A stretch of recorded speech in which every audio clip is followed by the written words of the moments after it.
ಆಕಾಶವಾಣಿ ಪ್ರದೇಶ ಸಮಾಚಾರ ಓದುತ್ತಿರುವವರು ಹರ್ಷವರ್ಧನ್ ಶೀಲ್ವಂತ್. ಮುಖ್ಯಾಂಶಗಳು. ರಾಜ್ಯದ 60 ತಾಲೂಕುಗಳ 324 ಗ್ರಾಮಗಳಲ್ಲಿ ಕುಡಿಯುವ ನೀರಿನ ಸಮಸ್ಯೆ, ಸಚಿವ ಪ್ರಿಯಾಂಕ್ ಖರ್ಗೆ ಮಾಹಿತಿ. ಹಾವೇರಿ ಜಿಲ್ಲೆ ಬ್ಯಾಡಗಿ ಕೃಷಿ ಉತ್ಪನ್ನ ಮಾರುಕಟ್ಟೆ 3,074 ಕೋಟಿ ರೂಪಾಯಿ ಒಣ ಮೆಣಸಿನಕಾಯಿ ವಹಿವಾಟು ದಾಖಲೆ. ಕಂದಾಯ ಅದಾಲತ್ ಚಿಕ್ಕಮಗಳೂರು ಜಿಲ್ಲೆ ರಾಜ್ಯಕ್ಕೆ 3ನೇ ಸ್ಥಾನ. ಇಂದು ಈಸ್ಟರ್ ಸಂಡೇ, ರಾಷ್ಟ್ರಪತಿ ಶುಭಾಶಯ. 26ನೇ ಆವೃತ್ತಿಯ ಕೊಡವ ಕೌಟುಂಬಿಕ ಹಾಕಿ ಕೊಡಗು ಜಿಲ್ಲೆ ನಾಪೋಕ್ಲುವಿನಲ್ಲಿ ಇಂದು ಚಾಲನೆ. ಈಗ ವಾರ್ತೆಗಳ ವಿವರ.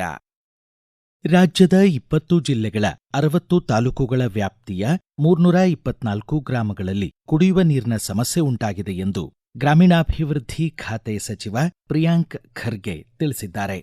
ಫೇಸ್ಬುಕ್ನಲ್ಲಿ ಈ ಮಾಹಿತಿ ನೀಡಿ ಒಟ್ಟು 76 ಗ್ರಾಮಗಳಿಗೆ ಟ್ಯಾಂಕರ್ಗಳ ಮೂಲಕ ಹಾಗೂ 248 ಗ್ರಾಮಗಳಿಗೆ 280 ಖಾಸಗಿ ಕೊಳವೆ ಬಾವಿಗಳನ್ನು ಬಾಡಿಗೆಗೆ ಪಡೆದು ಜನರಿಗೆ ಹಾಗೂ ಜಾನುವಾರುಗಳಿಗೆ ಕುಡಿಯುವ ನೀರು ಒದಗಿಸಲಾಗುತ್ತಿದೆ ಎಂದಿದ್ದಾರೆ. ಕುಡಿಯುವ ನೀರಿನ ತುರ್ತು ಕಾಮಗಾರಿಗಳನ್ನು ನಿರ್ವಹಿಸಲು ಈಗಾಗಲೇ 60 ಕೋಟಿ ರೂಪಾಯಿ ಜಿಲ್ಲೆಗಳಿಗೆ ಬಿಡುಗಡೆ ಮಾಡಲಾಗಿದೆ. ಮುಂದುವರಿದ ಕಾಮಗಾರಿಗಳ ಬಾಕಿ ಬಿಲ್ ಪಾವತಿಸಲು ಹೆಚ್ಚುವರಿಯಾಗಿ 48 ಕೋಟಿ ರೂಪಾಯಿ, ಶುದ್ಧ ಕುಡಿಯುವ ನೀರಿನ ಘಟಕಗಳ ದುರಸ್ತಿಗಾಗಿ 14 ಕೋಟಿ 50 ಲಕ್ಷ ರೂಪಾಯಿ ಒದಗಿಸಲಾಗಿದೆ ಎಂದು ಹೇಳಿದ್ದಾರೆ. ರಾಜ್ಯದ 31 ಜಿಲ್ಲೆಗಳಲ್ಲಿ 26,676 ಗ್ರಾಮಗಳಿದ್ದು 57,883 ಜನವಸತಿ ಪ್ರದೇಶಗಳಿವೆ. 1,01,30,798 ಮನೆಗಳಿವೆ. ಹಾವೇರಿ ಜಿಲ್ಲೆ ಬ್ಯಾಡಗಿ ತಾಲೂಕು ಬ್ಯಾಡಗಿ ಕೃಷಿ ಉತ್ಪನ್ನ ಮಾರುಕಟ್ಟೆ 2025-26ನೇ ಸಾಲಿನಲ್ಲಿ ಒಟ್ಟು 3,074 ಕೋಟಿ ರೂಪಾಯಿ ಮೊತ್ತದ ಒಣ ಮೆಣಸಿನಕಾಯಿ ವಹಿವಾಟು ದಾಖಲಿಸಿ ಗಮನ ಸೆಳೆದಿದೆ. ಕಳೆದ ವರ್ಷಕ್ಕೆ ಹೋಲಿಸಿದರೆ ಒಣ ಮೆಣಸಿನಕಾಯಿ ಆವಕ ಈ ವರ್ಷ ಕಡಿಮೆ ಇದ್ದರೂ 18 ಕೋಟಿ 44 ಲಕ್ಷ ರೂಪಾಯಿ ಮಾರುಕಟ್ಟೆ ಶುಲ್ಕ ಸಂಗ್ರಹವಾಗಿದೆ. ರೈತ ಸ್ನೇಹಿ ವ್ಯಾಪಾರ ವ್ಯವಸ್ಥೆ ಬ್ಯಾಡಗಿ ಒಣಮೆಣಸಿನಕಾಯಿ ಮಾರುಕಟ್ಟೆಯ ಜೀವಾಳವಾಗಿದೆ ಎಂದು ಬ್ಯಾಡಗಿ ಕೃಷಿ ಉತ್ಪನ್ನ ಮಾರುಕಟ್ಟೆಯ ಕಾರ್ಯದರ್ಶಿ ಡಿಪಿ ಆದರ್ಶ ಆಕಾಶವಾಣಿಗೆ ತಿಳಿಸಿದ್ದಾರೆ. 2025-26ನೇ ಸಾಲಿನ ಮಾರುಕಟ್ಟೆ ವರ್ಷದಲ್ಲಿ ಪ್ರಸಿದ್ಧವಾದ ಒಣಮೆಣಸಿನಕಾಯಿ ಮಾರುಕಟ್ಟೆ ಬ್ಯಾಡಗಿಗೆ 60,73,000 ಚೀಲದ ಒಣಮೆಣಸಿನಕಾಯಿ ಆವಕವಾಗಿದ್ದು, ಚೀಲಗಳನ್ನು ನಿಯಮಾನುಸಾರ ವ್ಯಾಪಾರ ವಹಿವಾಟು ಮಾಡಿದ್ದು 3,074 ಕೋಟಿಯಷ್ಟು ವ್ಯಾಪಾರ ವಹಿವಾಟು ಪ್ರಸ್ತುತ ಮಾರುಕಟ್ಟೆ ವರ್ಷದಲ್ಲಾಗಿದೆ. ನಮ್ಮ ಮಾರುಕಟ್ಟೆಗೆ ಹೊರ ಜಿಲ್ಲೆಗಳು ಹಾಗೂ ಹೊರ ರಾಜ್ಯದಿಂದ ಮೆಣಸಿನಕಾಯಿ ಆವಕವಾಗ್ತಾ ಇದೆ. ರಾಷ್ಟ್ರೀಯ ಇ ಮಾರ್ಕೆಟಿಂಗ್ ಸರ್ವಿಸ್ ವೇದಿಕೆಯಡಿ ಈ ಟೆಂಡರ್ ಮೂಲಕ ವ್ಯಾಪಾರ ವಹಿವಾಟನ್ನ ನಡೆಸಲಾಗ್ತಿದೆ. ಇದರಿಂದ ರೈತರಿಗೆ ಸ್ಪರ್ಧಾತ್ಮಕ ದರ ದೊರೀತಾ ಇದೆ. ವಿಶೇಷವಾಗಿ ಬ್ಯಾಡಗಿ ಮಾರುಕಟ್ಟೆಯಲ್ಲಿ ಹೆಚ್ಚಿನ ಖರೀದಿದಾರರು ಹಾಗೂ ದಲ್ಲಾಳರು ವಹಿವಾಟಿನಲ್ಲಿ ಪಾಲ್ಗೊಳ್ಳುವುದರಿಂದ ರೈತರಿಗೆ ಸ್ಪರ್ಧಾತ್ಮಕ ದರ ದೊರೀತದೆ. ಮತ್ತೆ ಇಲ್ಲಿನ ವ್ಯಾಪಾರ ವಹಿವಾಟದಲ್ಲಿ ಪಾರದರ್ಶಕತೆ ಇದೆ ಹಾಗೂ ಬೆಲೆ ಸಂದಾಯ ಅದನ್ನ ನಿಗದಿತ ವೇಳೆಯಲ್ಲಿ ಬಹುತೇಕ ಮಾಡ್ತಾ ಇದ್ದಾರೆ. ಇಲ್ಲಿ ಆಗಮಿಸತಕ್ಕಂತ ರೈತರಿಗೆ ರೈತ ಭವನದ ಸೌಲಭ್ಯ, ಕುಡಿಯುವ ನೀರಿನ ಸೌಲಭ್ಯ ಹಾಗೂ ಶೌಚಾಲಯ ವ್ಯವಸ್ಥೆ ಹಾಗೂ ರೈತರ ವಾಹನಗಳಿಗೆ ಈ ಪ್ರಸ್ತುತ ಸಾಲಿನಲ್ಲಿ ಬಹುಮಹಡಿ ವಾಹನ ನಿಲುಗಡೆ ಕಟ್ಟಡವನ್ನು ಸಹ ಉಚಿತವಾಗಿ ನಾವು ಅವರಿಗೆ ವ್ಯವಸ್ಥೆಯನ್ನು ಕಲ್ಪಿಸಿದ್ದೇವೆ ಹಾಗೂ ಉಪಹಾರ ಗೃಹಗಳ ವ್ಯವಸ್ಥೆಯೂ ಕೂಡ ಇದೆ. ಕಂದಾಯ ಅದಾಲತ್ ಆಂದೋಲನಕ್ಕೆ ಚಿಕ್ಕಮಗಳೂರು ಜಿಲ್ಲೆಯಲ್ಲಿ ಉತ್ತಮ ಸ್ಪಂದನೆ ದೊರೆತಿದೆ. 2025-26ನೇ ಆರ್ಥಿಕ ವರ್ಷದಲ್ಲಿ ಎಲ್ಲ 9 ತಾಲೂಕುಗಳು 100% ಕಂದಾಯ ಸಂಗ್ರಹಿಸಿವೆ. 104.98% ಕಂದಾಯ ಸಂಗ್ರಹದ ಗುರಿ ಸಾಧಿಸಿ ಚಿಕ್ಕಮಗಳೂರು ಜಿಲ್ಲೆ ರಾಜ್ಯಕ್ಕೆ 3ನೇ ಸ್ಥಾನ ಪಡೆದಿದೆ ಎಂದು ಜಿಲ್ಲಾ ಪಂಚಾಯಿತಿ ಸಿಇಒ ಎಚ್ಎಸ್ ಕೀರ್ತನ ತಿಳಿಸಿದ್ದಾರೆ. ಬೆಂಗಳೂರಿನ ವಿಧಾನಸೌಧದ ಪೂರ್ವದ್ವಾರದ ಭವ್ಯ ಮೆಟ್ಟಿಲುಗಳ ಮೇಲೆ ಇಂದು ಬೆಳಗ್ಗೆ 10 ಗಂಟೆಗೆ ಬಾಬು ಜಗಜೀವನ್ ರಾಮ್ ಅವರ ಜನ್ಮದಿನವನ್ನು ಆಯೋಜಿಸಲಾಗಿದೆ ಎಂದು ಸಮಾಜ ಕಲ್ಯಾಣ ಖಾತೆ ಸಚಿವ ಎಚ್ಸಿ ಮಹದೇವಪ್ಪ ತಿಳಿಸಿದ್ದಾರೆ. ರಾಯಚೂರು ಜಿಲ್ಲೆ ಆಶಾಪುರದ ಡಿಂಗ್ರಿ ನರಸಪ್ಪ, ಬೆಳಗಾವಿಯ ಸರ್ಜು ಕಾಟ್ಕರ್, ಬೆಂಗಳೂರಿನ ಚಂದ್ರಮ್ಮ, ಮೈಸೂರಿನ ನಾರಾಯಣ ಹಾಗೂ ತುಮಕೂರಿನ ನರಸಿಯಪ್ಪ ಪ್ರತಿಷ್ಠಿತ ಬಾಬು ಜಗಜೀವನ್ ರಾಮ್ ಪ್ರಶಸ್ತಿಗೆ ಆಯ್ಕೆಯಾಗಿದ್ದಾರೆ. ಮುಖ್ಯಮಂತ್ರಿ ಪ್ರಶಸ್ತಿಗಳನ್ನು ಇಂದು ಪ್ರದಾನಿಸಿ ಗೌರವಿಸಲಿದ್ದಾರೆ. ಈಗ ಪ್ರಕಟಣೆ, ನಂತರ ಪ್ರದೇಶ ಸಮಾಚಾರ ಮುಂದುವರಿಯುವುದು.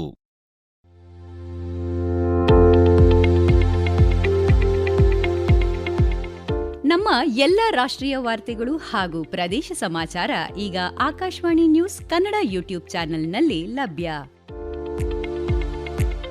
ನಮ್ಮ ಎಕ್ಸ್ ಖಾತೆ ಮತ್ತು ಇನ್ಸ್ಟಾಗ್ರಾಂ ಖಾತೆ ಆಕಾಶವಾಣಿ ನ್ಯೂಸ್ ಕನ್ನಡ. ಹೆಚ್ಚಿನ ಮಾಹಿತಿಗಾಗಿ ನಮ್ಮ ಫೇಸ್ಬುಕ್ ಖಾತೆ ಆಕಾಶವಾಣಿ ವಾರ್ತೆ ಕನ್ನಡವನ್ನು ಅನುಸರಿಸಿ. ಮಾಹಿತಿಗಳ ಹೂರಣ, ವಾರದ ಕಾರ್ಯಕ್ರಮ, ಪ್ರಚಲಿತ ವಿದ್ಯಮಾನ ಪ್ರತಿ ಬುಧವಾರ ರಾತ್ರಿ 9:15 ಪ್ರದೇಶ ಸಮಾಚಾರ ಕೇಳುತ್ತಿದ್ದೀರಿ. ಇಂದು ಏಸು ಕ್ರಿಸ್ತನ ಪುನರುತ್ಥಾನದ ಈಸ್ಟರ್ ಸಂಡೇ. ಏಸು ಶುಭ ಶುಕ್ರವಾರದಂದು ಶಿಲುಬೆಗೇರಿ ಮರಣವನ್ನು ಜಯಿಸಿದ ಸಂತೋಷದ ದಿನ. ನಾಡಿನಾದ್ಯಂತ ಕ್ರೈಸ್ತ ಬಾಂಧವರು ಈ ದಿನವನ್ನು ಶ್ರದ್ಧಾಭಕ್ತಿಯ ಪ್ರಾರ್ಥನೆಯೊಂದಿಗೆ ಸಂಭ್ರಮದ ಹಬ್ಬವಾಗಿ ಆಚರಿಸುತ್ತಿದ್ದಾರೆ. ದಕ್ಷಿಣ ಕನ್ನಡ, ಉತ್ತರ ಕನ್ನಡ, ಗದಗ್, ಬೆಳಗಾವಿ ಹಾಗೂ ಧಾರವಾಡದ ಚರ್ಚ್ಗಳಲ್ಲಿ ಏಸು ಜನ್ಮವನ್ನು ಸಂಭ್ರಮಿಸಲು ಗೋದಲಿಗಳನ್ನು ರೂಪಿಸಿ ವಿಶೇಷವಾಗಿ ಅಲಂಕರಿಸಲಾಗಿದೆ. ವಿದ್ಯುದ್ದೀಪಗಳ ಅಲಂಕಾರ ವಿಶಿಷ್ಟವಾಗಿದೆ. ರಾಷ್ಟ್ರಪತಿ ದ್ರೌಪದಿ ಮುರ್ಮು ಈಸ್ಟರ್ ಶುಭಾಶಯ ಸಂದೇಶ ನೀಡಿದ್ದು, ಸಾಮರಸ್ಯ, ಶಾಂತಿ ಮತ್ತು ಸಹೋದರತ್ವವನ್ನು ಉತ್ತೇಜಿಸುವ ನಮ್ಮ ಸಂಕಲ್ಪವನ್ನು ಈಸ್ಟರ್ ಸಂದರ್ಭದಲ್ಲಿ ನವೀಕರಿಸೋಣ ಮತ್ತು ಉತ್ತಮ ಭವಿಷ್ಯಕ್ಕಾಗಿ ಒಟ್ಟಾಗಿ ಶ್ರಮಿಸೋಣ ಎಂದಿದ್ದಾರೆ. ಹಲವು ಗಣ್ಯರು ಈಸ್ಟರ್ ಸಂಡೆಯ ಶುಭಾಶಯ ಕೋರಿದ್ದಾರೆ. ಧಾರವಾಡದ ಹೆಬಿಕ್ ಸ್ಮಾರಕ ದೇವಾಲಯದ ವಿಶ್ವಸ್ಥರಾದ ಪ್ರೊಫೆಸರ್ ಐಎಸ್ ಮಳೇಕರ್ ಪ್ರದೇಶ ಸಮಾಚಾರಕ್ಕಾಗಿ ಈಸ್ಟರ್ ಸಂಡೇ ವಿಶೇಷತೆ ತಿಳಿಸಿದ್ದಾರೆ.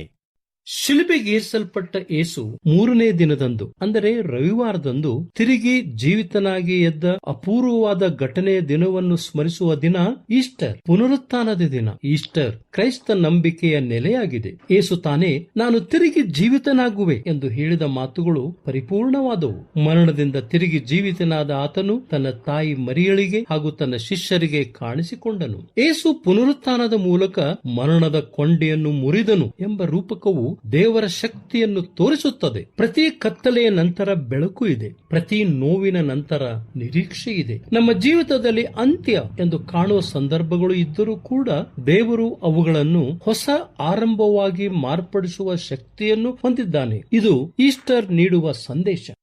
26ನೇ ಆವೃತ್ತಿಯ ಕೊಡವ ಕೌಟುಂಬಿಕ ಹಾಕಿ ಪಂದ್ಯಾವಳಿಗೆ ಕೊಡಗು ಜಿಲ್ಲೆ ನಾಪೋಕ್ಲು ಗ್ರಾಮದಲ್ಲಿ ಇಂದು ಬೆಳಗ್ಗೆ 11:30ಕ್ಕೆ ಚಾಲನೆ ದೊರೆಯಲಿದೆ.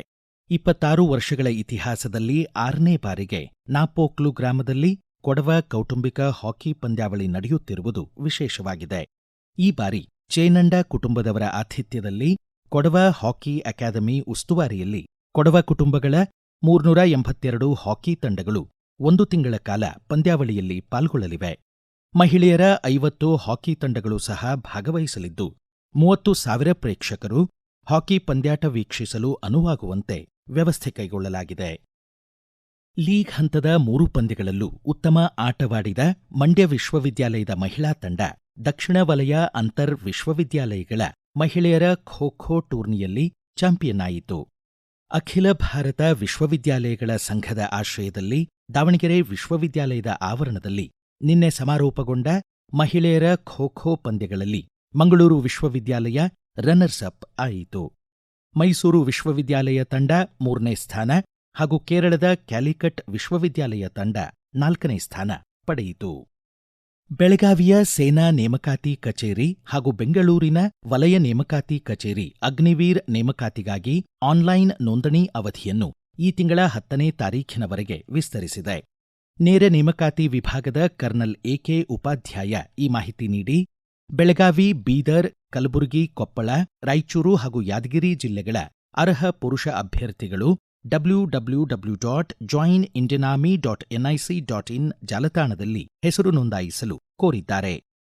ಡೆಹ್ರಾಡೂನ್ ರಾಷ್ಟ್ರೀಯ ಭಾರತೀಯ ಮಿಲಿಟರಿ ಕಾಲೇಜು ಪ್ರವೇಶ ಪರೀಕ್ಷೆಗೆ ಅರ್ಜಿ ಸಲ್ಲಿಸುವ ಅವಧಿಯನ್ನು ಈ ತಿಂಗಳ 15ರವರೆಗೆ ವಿಸ್ತರಿಸಲಾಗಿದೆ ಎಂದು ಸೈನಿಕ ಕಲ್ಯಾಣ ಮತ್ತು ಪುನರ್ವಸತಿ ಇಲಾಖೆಯ ಪ್ರಭಾರ ನಿರ್ದೇಶಕ ಫ್ಲೈಟ್ ಲೆಫ್ಟಿನೆಂಟ್ ಎಂಎಸ್ ಲೋಲಾಕ್ಷ ತಿಳಿಸಿದ್ದಾರೆ. ಕೊನೆಯಲ್ಲಿ ಮತ್ತೊಮ್ಮೆ ಮುಖ್ಯಾಂಶಗಳು.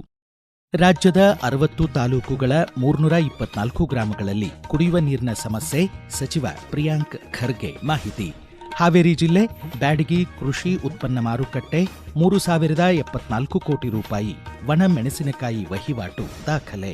ಕಂದಾಯ ಅದಾಲತ್ ಚಿಕ್ಕಮಗಳೂರು ಜಿಲ್ಲೆ ರಾಜ್ಯಕ್ಕೆ 3ನೇ ಸ್ಥಾನ. ಇಂದು ಈಸ್ಟರ್ ಸಂಡೇ, ರಾಷ್ಟ್ರಪತಿ ಶುಭಾಶಯ. 26ನೇ ಆವೃತ್ತಿಯ ಕೊಡವ ಕೌಟುಂಬಿಕ ಹಾಕಿ ಕೊಡಗು ಜಿಲ್ಲೆ ನಾಪೋಕ್ಲುವಿನಲ್ಲಿ ಇಂದು ಚಾಲನೆ. ಇಲ್ಲಿಗೆ ಪ್ರದೇಶ ಸಮಾಚಾರ ಮುಕ್ತಾಯವಾಯಿತು. ನಮ್ಮ ಮುಂದಿನ ರಾಷ್ಟ್ರೀಯ ವಾರ್ತಾ ಪ್ರಸಾರ ಈ ಬೆಳಿಗ್ಗೆ 7:35 ನಿಮಿಷಕ್ಕೆ.